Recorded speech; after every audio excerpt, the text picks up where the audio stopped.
نحمد ونصلی علی رسول الکریم اما بعد فاعوذ باللہ من الشیطان الرجیم بسم اللہ الرحمن الرحیم انا نحن نزلنا الذکر و انا لہ لحافظون صدق اللہ العظیم۔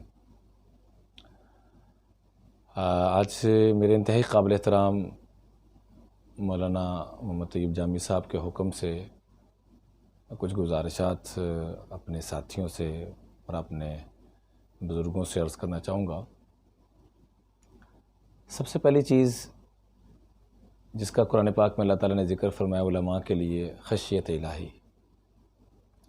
ہمارے اساتذہ فرمایا کرتے تھے کہ علم نبوت اور کار نبوت دونوں کی قبولیت کے لیے رات کا رونا دھونا یہ سب سے پہلی اور بنیادی شرط ہے۔ جو بھی علم نبوت اور کار نبوت میں آنا چاہتا ہے اور یہ چاہتا ہے کہ میں حضور صلی اللہ علیہ وسلم کے علوم کو لے کر پوری دنیا میں پھیلوں، حضور صلی اللہ علیہ وسلم کے غم کو لے کر پوری دنیا میں پھیلوں، تو اس کے لیے خشیت الہی، اللہ کا تعلق اور رات کا رونا دھونا، تہجد میں اٹھنا یہ بڑا ضروری ہے۔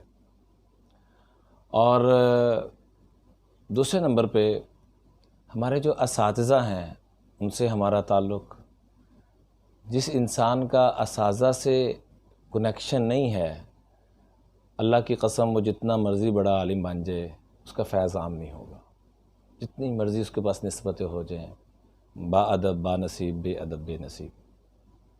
اور تیسرے نمبر پہ جو ہمارے والدین ہیں ان کی دعائیں، اور تیسرے نمبر پہ ہمارے جو روحانی پیشوا ہیں، ہمارے مشائخ ہیں جن سے ہمارا تزکیہ نفس کا تعلق ہے، ان سے مسلسل رابطہ۔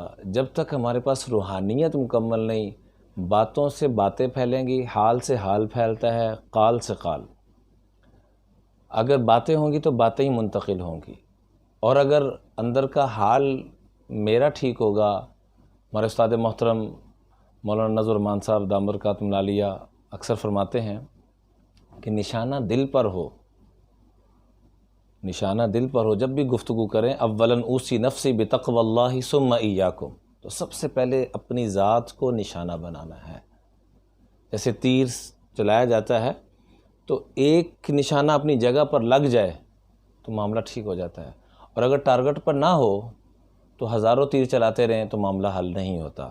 تو ہم نے لوگوں کو بعد میں سمجھانا ہے، سب سے پہلے اپنے آپ کو سمجھانا ہے۔ کیا مجھے یہ اللہ کی نسبت نصیب ہو رہی ہے؟ کیا مجھے جو اللہ مجھے جن صفات سے دیکھنا چاہتے ہیں جو میں لوگوں کو کہہ رہا ہوں، کہیں میں اس زمرے میں تو نہیں آ رہا اتأمرون الناس بالبر وتنسون انفسکم وانتم تتلون الکتاب، کہ ہم اپنے آپ کو تو بھولے بیٹھے ہیں، لوگوں کو نصیحت کر رہے ہیں۔ تو اس طرف ہم نے نہیں آنا، اس سے ہم نے بچنا ہے۔ اور اس کے ساتھ ایک اور بڑی اہم چیز، مسلمان کی، عام مسلمان کی شان و شوکت اور عزت، اللہ کے محبوب علیہ الصلاۃ والسلام نے فرمایا وَعِزُّهُ اسْتِغْنَاؤُهُ عَنِ النَّاسِ، لوگوں سے مستغنی ہونے میں ہے۔ ہمیں لوگوں سے کوئی پرواہ نہ ہو، جو قرآن پاک کی آج بار بار ہم تلاوت کرتے ہیں، یا ایھا الناس انتم الفقراء الی اللہ، اے سارے انسانوں تم فقیر ہو، محتاج ہو، اللہ کی ذات کے محتاج ہو۔ تو ہم نے حقیقتاً سب لوگوں کو فقیر سمجھنا ہے۔ تو فقیر سے کبھی نہیں مانگتا، تو ہم لوگوں سے کیوں مانگیں، یا ہم لوگوں سے کیوں امید رکھیں، یا میں کیوں امید رکھوں؟ ہم میں سے کوئی امید نہ رکھے، کوئی انسان بھی نہ رکھے۔ اور خاص طور پہ العلماء ورثۃ الانبیاء، علماء تو نبیوں کے وارث ہیں۔ اس لیے عبداللہ ابن مسعود رضی اللہ تعالیٰ عنہ فرماتے ہیں کہ لو ان اہل العلم صانوا العلم ووضعوا به عند اہلہ لسادوا به اہل زمانہم، اگر علماء اپنے علم کی حفاظت کریں، یعنی اپنا تقوی، پرہیزگاری، اپنے اعمال بھی محفوظ، ووضعوه عند اہلہ، اور جو آگے لوگ ہیں ان تک یہ پیغام بھی پہنچا دیں جو اس کو سنبھالنے والے ہوں، تو عبداللہ ابن مسعود رضی اللہ عنہ کا فتویٰ ہے، میرا فتویٰ آپ کا فتویٰ غلط ہو سکتا ہے، عبداللہ ابن مسعود جن کو اللہ نے کیا مقام عطا فرمایا، فرمایا لسادوا به اہل زمانہم، اگر یہ دو کام علماء کر لیں، صانوا العلم اپنے علم کی حفاظت یعنی خودداری استغنا، اور وَوَضَعُوهُ عِنْدَ أَهْلِهِ لوگوں تک پہنچانے کا حق ادا کر دیں۔ جیسے امام الانبیاء صلی اللہ علیہ وسلم کے بارے میں سورہ مزمل میں اللہ تعالیٰ فرماتے ہیں اِنَّ لَكَ فِي النَّهَارِ سَبْحًا طَوِيلًا، حالانکہ وہاں تو سمندر کوئی نہ تھا، مشین طویلہ ہونا چاہیے، لیکن سبحًا طویلہ کہ مشین میں انسان رک سکتا ہے، سبحًا تیرنے میں انسان رک نہیں سکتا۔ تو دن میں لوگوں کے آگے اپنے آپ کو کھپانا، ایک ایک کے پاس جانا، ایک ایک کہ ہمارے پاس 50 لوگ نماز میں آ رہے ہیں، باقی 5000 نہیں آ رہے، ٹھیک ہے میرے 50 تو آ رہے ہیں، نہیں، ہم نے بقیہ 5000 کی فکر کرنی ہے۔ کوئی ضرورت مند ہے، ہم نے ان 50 کی جماعت کو ایسا مضبوط بنانا ہے کہ ایک جان ہو جائیں، اور ہم نے لوگوں کی جاگے خیر خواہی اور فکر، ان کے غموں کو اپنا غم، ان کی خوشی کو اپنی خوشی، اور صرف اللہ کی رضا کے لیے۔ ما اسألکم علیہ اجرا، لا اسألکم علیہ اجرا، لوگوں سے کوئی مطالبہ نہ ہو۔ تو سیدنا عبداللہ ابن مسعود رضی اللہ عنہ 2 باتیں فرماتے ہیں کہ اپنے علم کی حفاظت، تقوی، طہارت، یہ سارے معاملات، پاکیزگی، خشیت الہی، اپنے آپ کو صحیح کر لیں۔ وَوَضَعُوهُ عِنْدَ أَهْلِهِ، اور لوگوں تک اس کو پہنچا دیں جیسے پہنچانے کا حق ہے۔ یا ایھا الرسول بلغ ما انزل الیک من ربک وان لم تفعل فما بلغت رسالتہ، تو پہنچانے کا حق ادا کرنا، اپنے آپ کو تھکانا، یہ 2 کام علماء کر لیں تو سیدنا عبداللہ بن مسعود رضی اللہ عنہ فرماتے ہیں لَصَادُوا بِهِ أَهْلَ زَمَانِهِمْ، تو خالی اپنی مسجد اور ادارے کے سردار نہیں بنیں گے۔ آج میں آپ وہ بھی نہیں ہیں، ظاہری طور پہ میں محتمم بن گیا، آپ محتمم بن گئے، ظاہری طور پہ خطیب بن گئے، امام بن گئے، لیکن حقیقت حال کیا ہے؟ میں اپنی بات عرض کروں یا دائیں بائیں ہم دیکھیں تو ہمارے ساتھ جو انتظامیہ سلوک کرتی ہے، وجہ کیا ہے کہ ہماری اس چیز میں کمی ہے۔ پھر بھی اگر ہو رہا ہے تو رفع درجات ہے، پھر بھی اگر ہو رہا ہے کہ ہماری کمیاں ٹھیک ہیں، پھر بھی اگر یہ معاملات ہو رہا ہے تو پھر رفع درجات ہے کہ امام الانبیاء صلی اللہ علیہ وسلم کو مکہ مکرمہ بھی تو چھوڑنا پڑا۔ لیکن عموماً جو ہو رہا ہے ان 2 چیزوں کی کمی کی وجہ سے ہو رہا ہے کہ یہ 2 چیزوں کی کمی ہے۔ آگے عبداللہ بن مسعود رضی اللہ عنہ فرماتے ہیں کہ اگر یہ 2 کام کر لیں لَصَادُوا بِهِ أَهْلَ زَمَانِهِمْ، تو پورے زمانے کے یہ سردار بن جائیں، پوری دنیا کے سردار بن جائیں۔ لیکن ساتھ ہی فرمایا وَلَٰكِنَّهُمْ بَذَلُوهُ لِأَهْلِ الدُّنْيَا لِيَنَالُوا بِهِ مِن دُنْيَاهُمْ فَهَانُوا عَلَيْهِمْ، لیکن افسوس کہ علم دین کو دنیا کے لیے اور لوگوں سے امیدیں لگانے کے لیے اس کو استعمال کرنا شروع کر دیا۔ کہیں خدا نخواستہ ہم مدرسے کے نام پر اپنا گھر کا نظام تو نہیں چلا رہے، کہیں خدا نخواستہ مسجد کے نام پر ہم اپنا گھر تو نہیں چلا رہے، کہیں لوگوں کی امیدوں پہ پانی تو نہیں پھیر رہے۔ اس کا محاسبہ کرنا۔ فرمایا اگر یہ کمی آ گئی کہ پیسہ کسی اور بنیاد پر یا پیسے کی نیت سے لوگوں سے میل جول، تو فرمایا وَلَٰكِنَّهُمْ بَذَلُوهُ لِأَهْلِ الدُّنْيَا لِيَنَالُوا بِهِ مِن دُنْيَاهُمْ فَهَانُوا عَلَيْهِمْ، اگر دنیاوی اغراض، اگر تو مسجد اور مدرسے کی ترغیب کے لیے ہم کر رہے ہیں تو یہ تو براہ راست سنت ہے کہ جن لوگوں میں طلب ہو ان سے لینا، اور مدرسے اور مدارس کی اور مساجد کی اور طلباء کے لیے اس کے اوپر تو باقاعدہ ترغیب آئی ہے۔ اور اگر خدا نہ خواستہ اس میں اپنی ذات انوالو ہو جائے یا اپنا گھر ہمارا انوالو ہو جائے یا اپنے کو اغراض انوالو ہو جائیں، تو آگے عبداللہ بن مسعود رضی اللہ عنہ فرماتے ہیں وَلَٰكِنَّهُمْ بَذَلُوهُ لِأَهْلِ الدُّنْيَا لِيَنَالُوا بِهِ مِن دُنْيَاهُمْ فَهَانُوا عَلَيْهِمْ، تو نتیجہ کیا نکلے گا کہ لوگوں کی نگاہ میں اللہ تعالیٰ عزتوں کو ختم فرما دیں گے، ہماری بھی تباہی اس میں ہوگی اور لوگوں کی تباہی بھی اس میں ہوگی۔ دوسری حدیث جس میں نبی کریم صلی اللہ علیہ وسلم نے فرمایا کہ وَلَا تَكُنْ الْخَامِسَةَ فَتَهْلِكْ، کہ 4 قسمیں بیان فرمائیں، اُدْعُ عَالِمًا وَمُتَعَلِّمًا وَمُسْتَمِعًا وَمُحِبًّا۔ آپ سب حضرات کو معلوم ہے کہ علم کی کتنی اہمیت کو، ساتھ ہی فرمایا فَلَا تَكُنْ الْخَامِسَةَ فَتَهْلِكْ، یہ عوام الناس کو کہا جا رہا ہے کہ 5ویں قسم میں مت جانا ورنہ ہلاک ہو جاؤ گے، برباد ہو جاؤ گے۔ اور 5ویں قسم کیا فرمائی؟ وَالْخَامِسَةُ أَن تُبْغِضَ الْعِلْمَ وَأَهْلَهُ، جب تمہارے دلوں میں علماء کی اور علم دین کی کمی آ جائے گی تو لوگوں کی تباہی بربادی شروع ہو جائے گی۔ الحمدللہ جنید جمشید مرحوم کے ساتھ بھی کافی سارے پروگرام ہم نے اکٹھے کیے، کافی سال اکٹھے گزرے، مختلف چینلز پہ اللہ تعالیٰ موقع دیتے رہتے ہیں پیغام دینے کا۔ دعا فرمائے اللہ تعالیٰ جو صحیح بات کی جا رہی ہے اپنی بارگاہ میں قبول فرما لے، جو کمی کوتاہی ہو آپ میرے سارے اساتذہ کی طرح ہیں، میری رہنمائی ضرور فرمائیے گا۔ اگر آپ کے علم میں ہے تو مجھے خوشی ہوگی، احسان ہوگا آپ لوگوں کا۔ میں یقین کریں آج تک بڑے بڑے معاملات ہوئے، 10 سال کے قریب ہونے والے ہیں میڈیا پر، لیکن میں کبھی نہیں ہائپر ہوا، کبھی غصے میں نہیں آیا ایک مرتبہ جنید جمشید مرحوم زندہ تھے اور ایک اینکر تھے، وہ آئے تھے، انہوں نے علماء کی شان میں تھوڑا سا گستاخی کا جملہ بولا.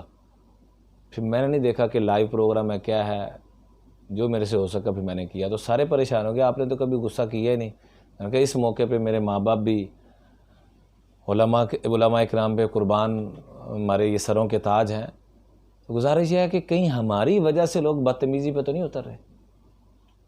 ہمارا لباس ٹھیک نہیں، اپنے لباس کو ہم صاف ستھرا رکھیں جتنا ہو سکتا ہے.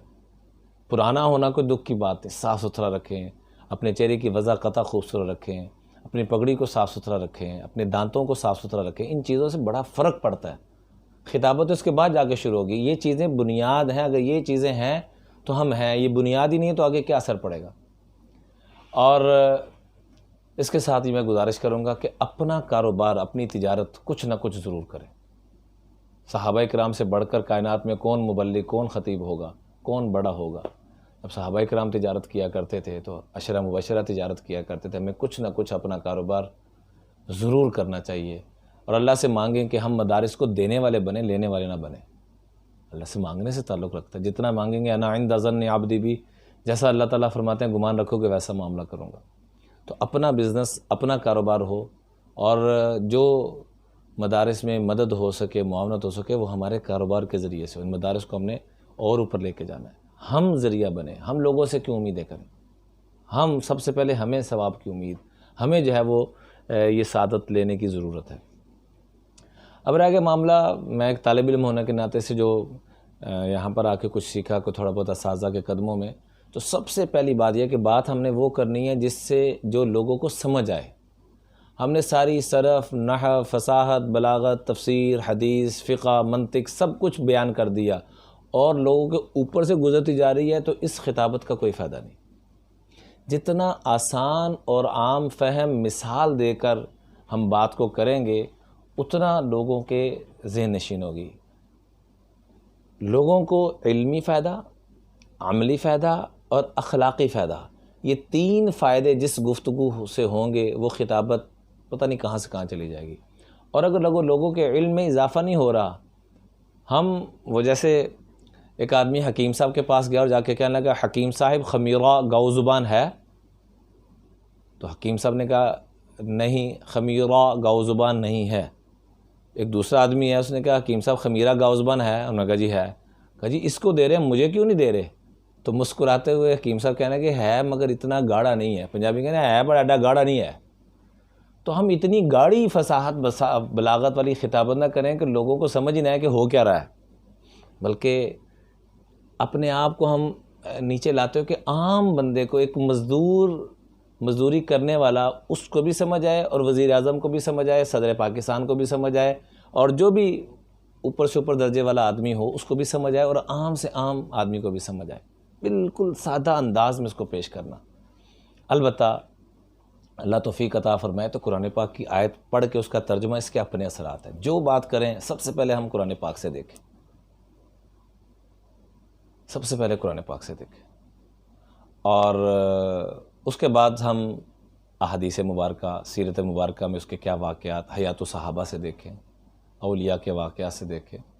اس سے چار چاند چیزوں کو لگ جاتے ہیں. عربی پڑھنا، اس کا ساتھ ترجمہ کرنا، اور عربی کو ضرور یاد کریں. روزانہ کی بنیاد پر ایک حدیث کا ایک چھوٹا سا ٹکڑا، قرآن پاک کی وہ آیات، وہ موضوعات جو ہمارے روٹین میں استعمال ہوتے ہیں اس کو. اور دوسرا، چونکہ میڈیا کا دور ہے تو آپ سے گزارش کروں گا کہ سب احباب اپنا اپنا اکاؤنٹ ضرور بنائیں اور لوگوں تک یہ پیغام پہنچانے کی بڑی اشد ضرورت ہے. میں بڑے ادب سے ہاتھ جوڑ کے، میں ایک ادنا سا طالب علم ہوں، لیکن میں پہلے میڈیا پہ آنے سے پہلے بڑا اختلاف، جنید جمشید مرحوم 3 سال میرے پیچھے پڑا رہا، آئیں ضرورت ہے. جب آئے تو یقین کریں واقعتاً ضرورت محسوس ہوئی. اب چونکہ چینلز کا معاملہ بہت نیچے آتا جا رہا ہے، اب سارا کچھ اسی موبائل پہ رہ گیا ہے، اب لوگوں کو یہ دیمک کی طرح لگ گیا ہے، تو ہم نے اب اس دیمک سے فائدہ کیسے پہنچانا ہے. اب اصل بہادری ہے، جیسے ہر دور میں کوئی نہ کوئی فتنہ، تو یہ بہت بڑا فتنہ ہے. اس فتنے سے ہم نے خیر کا پیغام، ہمارا یوٹیوب چینلز اپنا ہونا چاہیے، علماء اکرام کا، ہر عالم کا اپنا چینلز ہونا چاہیے. ایسے ہی ہر ایک کا ٹویٹر کا اکاؤنٹ ہونا چاہیے اور فیس بک کا ہونا چاہیے. اس پہ اچھی باتوں کو، جہاں دنیا میں جیسے روٹین میں شر چل رہا ہوتا ہے، ساتھ ہر وقت کے علماء اکرام نے، اللہ سب کو اپنی شان جزائے خیر عطا فرمائے، ہر دور میں علماء نے ہمیشہ شر کی مخالفت کی اور اس کو روکنے کی اپنی ساری انرجیز کو لگایا۔ تو آج کے دور میں سب سے بڑا شر یہ میڈیا اور یہ کانا دجال۔ رات میں حضرت قاری طیب صاحب رحمۃ اللہ علیہ، مولانا قاسم نانوتوی رحمۃ اللہ علیہ کے چشم و چراغ قاری وحید ظفر قاسمی صاحب کے بھائی جان کے گھر میں تھا، قاری ظاہر صاحب جنہوں نے 1947 میں سب سے پہلے تلاوت کی تھی اور پاکستان کا وجود کا اعلان ہوا، سعود بھائی کے گھر میں تھا۔ تو انہوں نے کہا کہ حضرت سے اس وقت پوچھا گیا تھا کہ دجال حضرت کب آئے گا، تو اس وقت ٹی وی کی طرح اشارہ کر کے فرمایا یہ کانا دجال آ تو چکا ہے۔ تو یہ دجالی قوت اور طاقت ہے بہت بڑی، تو اس کا ہم نے مقابلہ خیر کے ذریعے، جو خیر پہنچا سکتے ہیں ہم ضرور پہنچائیں، اور خود اس کو استعمال کرتے ہوئے، چونکہ اس میں غلط سائڈز اور پتہ نہیں کیا کچھ نہ چاہتے ہوئے بھی نکل آتا ہے، اس سے ہم نے بچنا ہے۔ اللہ کا خوف ہر وقت ہم نے سامنے رکھنا ہے۔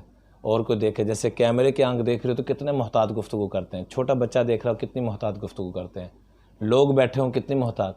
تو اللہ یرانی، ہمارے استاد محترم مولانا جمشید صاحب رحمۃ اللہ علیہ فرمایا کرتے تھے کہ چلتے پھرتے اس کا بار بار تصور کرو کہ اللہ معیہ، اللہ میرے ساتھ ہے، اللہ مجھے دیکھ رہا ہے۔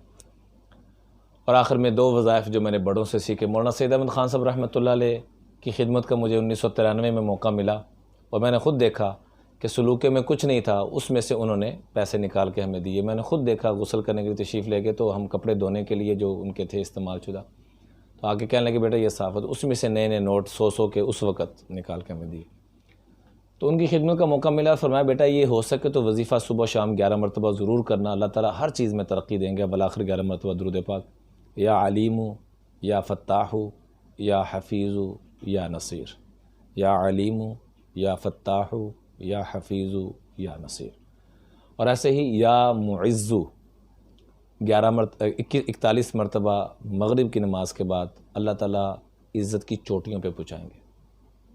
اور آخر میں جب بھی خطابت کرنی ہو، بات کرنی ہو، تو اول آخر 3 مرتبہ درود پاک پڑھ کے ان الذین آمنوا وعملوا الصالحات سیجعل لهم الرحمن ودا، اس کو 5 دفعہ یا 7 دفعہ طاقت میں جتنا ممکن ہو ضرور پڑھ لیا کریں، آپ اس کے انشاءاللہ اثرات دیکھیں گے۔